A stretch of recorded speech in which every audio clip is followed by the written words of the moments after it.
नमस्कार, बिहार तक देख रहे हैं आप और मैं हूं आपके साथ अनिकेत कुमार। देखिए, इस वक्त हमारे साथ मौजूद हैं विधानसभा चुनाव में कुम्हरार के प्रत्याशी केसी सिन्हा सर, और महान गणितज्ञ भी हैं। कई किताबें इन्होंने लिखी हैं, मैथ की किताबें जो हैं इनकी बचपन में हमने और आपने पढ़ी हैं।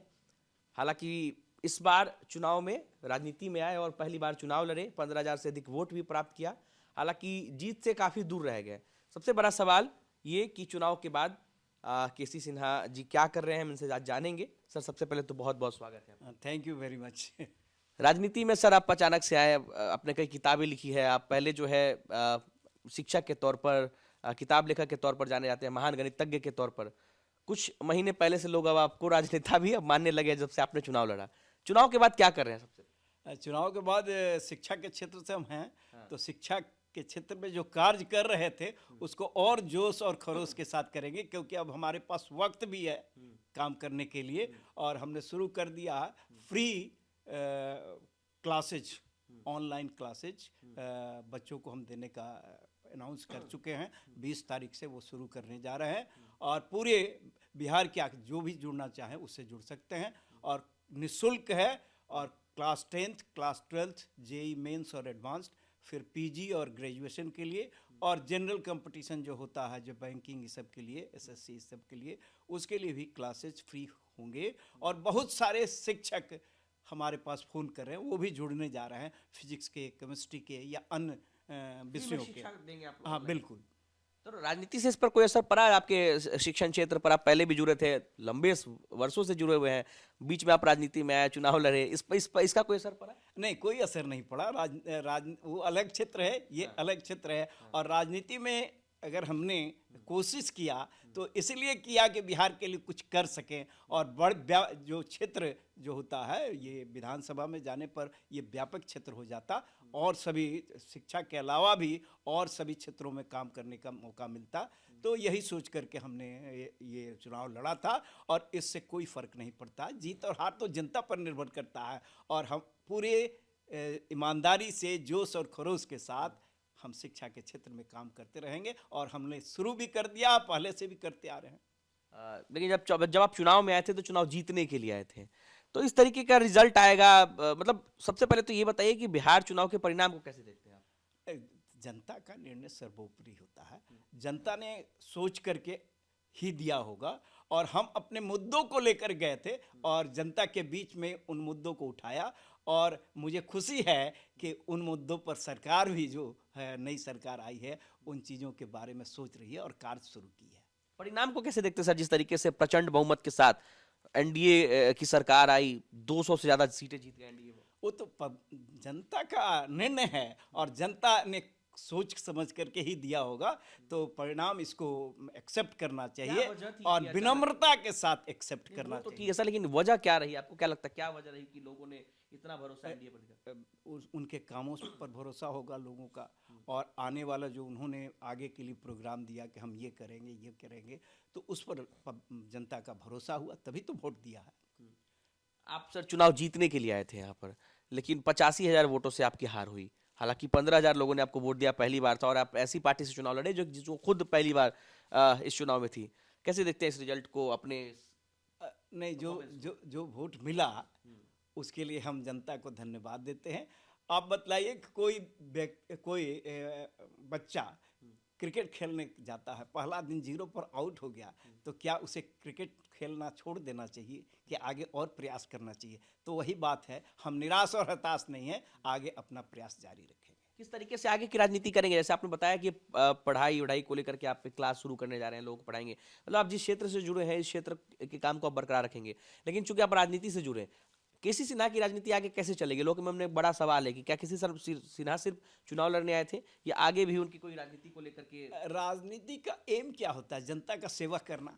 आप किसी माध्यम से जनता का सेवा, तो जनता का सेवा हम करते रहेंगे। और हमारी पार्टी का जो आगे कार्यक्रम रहेगा वो उसके बारे में हम लोग चर्चा करेंगे, विचार करेंगे कि क्या आगे किया जाए। प्रशांत किशोर एक बड़ा विजन लेकर के आए थे, उनके परफॉर्मेंस से आप कितना खुश हैं, जनसुराज के परफॉर्मेंस से? क्योंकि खुद आप जनसुराज से जुड़े हैं, जनसुराज से चुनाव लड़े। अगर पूरी पार्टी को लेकर के अगर आप विश्लेषण अगर आपको करना हो, तो क्या लगता है जनसुराज ने कितनी मजबूती के साथ चुनाव लड़ा? रिजल्ट जो आए, क्या जनसुराज के पक्ष में थे? क्या जनसुराज से चूक हुई? इस पर क्या कहेंगे सर?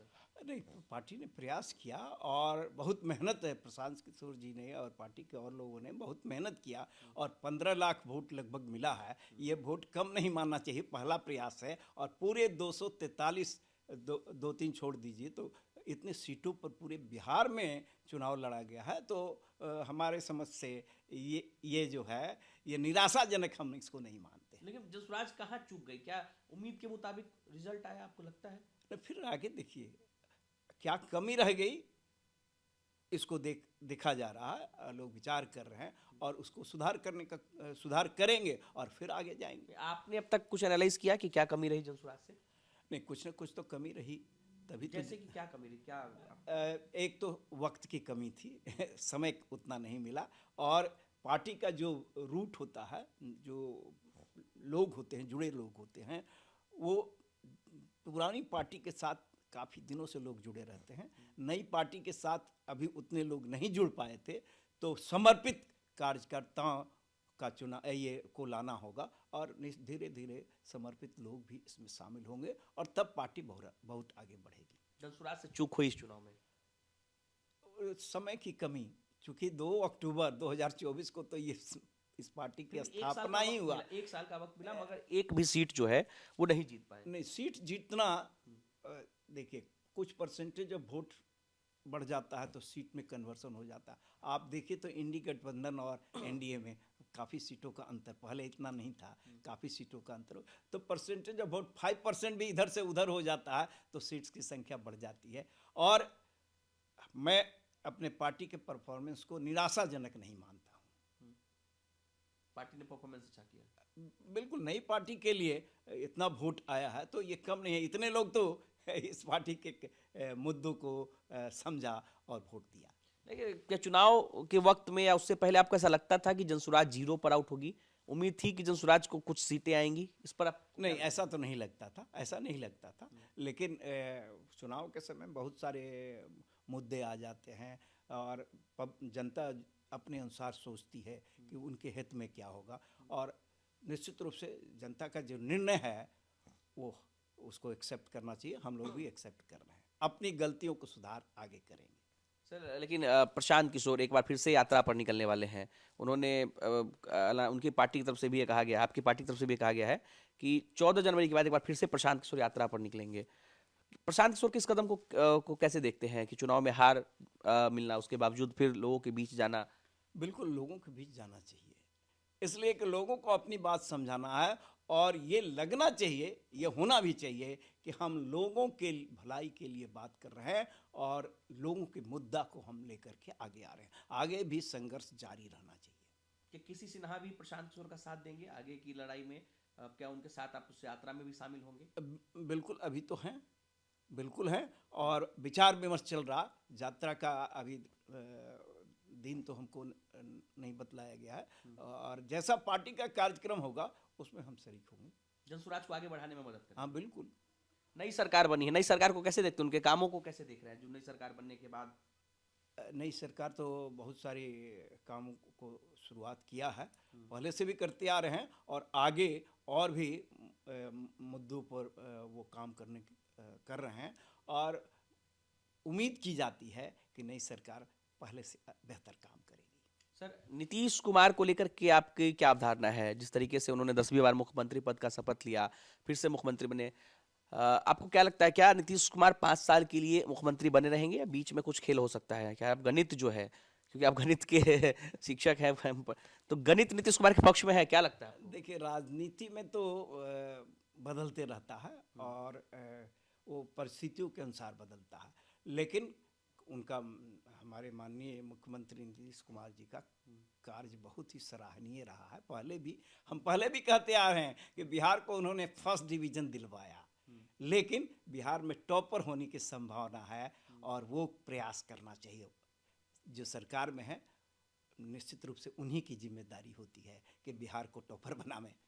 मतलब नीतीश कुमार ने बिहार को फर्स्ट फर्स्ट डिवीज़न दिलवाया, ये तो और हम उन्हीं के खिलाफ आप चुनाव लड़ रहे थे, क्या कभी इच्छा थी कि नीतीश कुमार की पार्टी से चुनाव लड़ा जाए, उनकी पार्टी में नहीं, हमारा कोई इरादा ही नहीं था चुनाव लड़ने का। अच्छा। ये जस्ट चांस फैक्टर कहिए। चुनाव में सर किस तरीके से आए आप, जब शिक्षा क्षेत्र में चुनाव में आपका कैसे आना हुआ? प्रशांत किशोर जी पटना साइंस कॉलेज के स्टूडेंट थे, इंटरमीडिएट के विद्यार्थी थे 91-93 सेशन में। और उस समय से हम एक दूसरे को जानते हैं, क्योंकि हम वहाँ एक शिक्षक थे, मैथमेटिक्स के लेक्चरर थे। और जब 2022 में उन्होंने पदयात्रा शुरू किया तो हमारे पास उनका मैसेज आया और उन्होंने बात भी की कि आप हमारे साथ आ जाइए। लेकिन उस समय हम वाइस चांसलर थे और मेरा टर्म 2024 के अगस्त में पूरा हो रहा था, तो हमने उनसे कहा कि अभी तो हम कुलपति हैं और मेरा टर्म 2024 के अगस्त में पूरा हो रहा, उसके बाद हम सोचेंगे।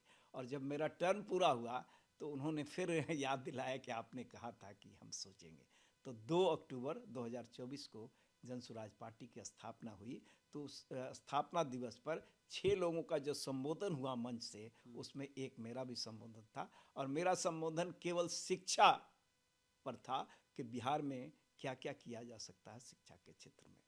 तो वहाँ से जन स्वराज से हम जुड़े और इलेक्शन लड़ने की बात जो थी वो मेरा कभी इरादा नहीं था कि हम इलेक्शन लड़े। लेकिन प्रशांत किशोर जी बार बार कहते रहे कि नहीं, आप इस क्षेत्र के हैं, आप इस क्षेत्र के समस्याओं को जानते हैं, शिक्षा के क्षेत्र से जुड़े हुए हैं और यह क्षेत्र कुम्हरार शिक्षा का हब माना जाता है। जैसे पटना विश्वविद्यालय और ये पाटलिपुत्रा विश्वविद्यालय, 2 विश्वविद्यालय इसी क्षेत्र में पढ़ते थे। तो इस क्षेत्र से आप चुनाव लड़िए।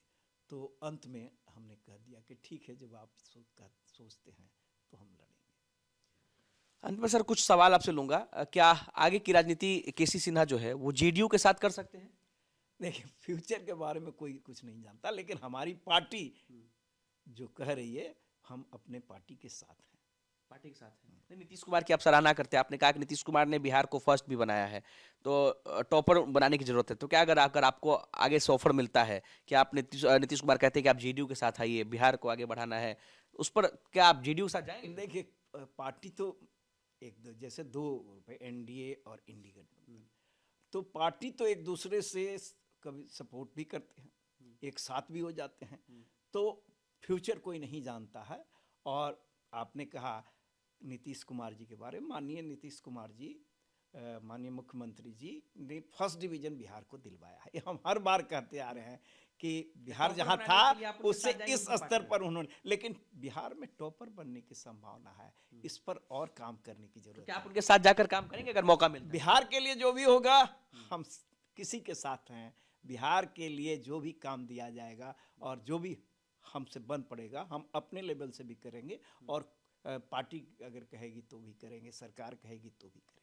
चलिए, अंत में एक आध दो सवाल कि केसी सिन्हा आने वाले समय में फिर चुनाव लड़ेंगे, विधान परिषद का चुनाव हो या लोकसभा का चुनाव हो या विधानसभा का चुनाव हो? वो फ्यूचर के बारे में कोई कुछ नहीं जानता है और कोई कुछ भी हो सकता है। फ्यूचर में तो कुछ भी हो सकता है। और हम अपने शिक्षा के क्षेत्र से में काम करते रहेंगे और बिहार के बच्चों के लिए गुणवत्तापूर्ण शिक्षा की व्यवस्था अपने लेवल से जो कर सकते हैं वो हम करते रहेंगे। चुनाव हारने के बाद प्रशांत किशोर से आपकी मुलाकात हुई, कुछ बात हुई तो क्या बात हुई?